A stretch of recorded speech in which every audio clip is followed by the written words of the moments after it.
Bonjour à tous et bienvenue aux vidéos de l'Éco-marché de janvier, une revue mensuelle de l'actualité dans le secteur des grains.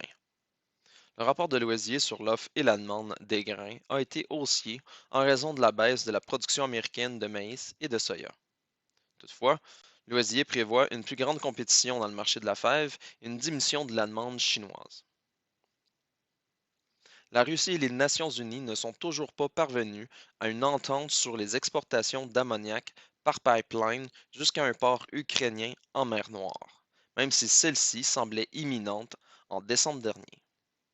De plus, l'Ukraine accuse la Russie de retarder les inspections des navires, ce qui nuit à ses exportations de grains.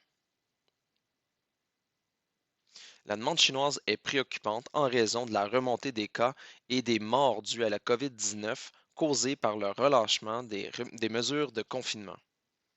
Cependant, l'ouverture du marché chinois est positive à long terme.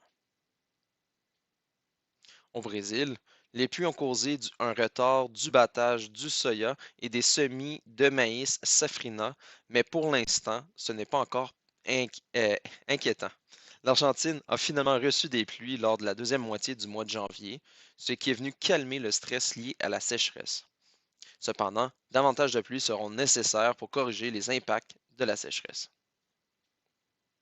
Sur le marché local, la base du maïs pour livraison immédiate est demeurée stable, environ 3 cents US le boisseau, tandis que celle pour le soya s'est redressée de 26 cents US le boisseau pour se situer à 34 cents US le boisseau. Ce fut un aperçu du mois de janvier. J'espère que cela vous a plu.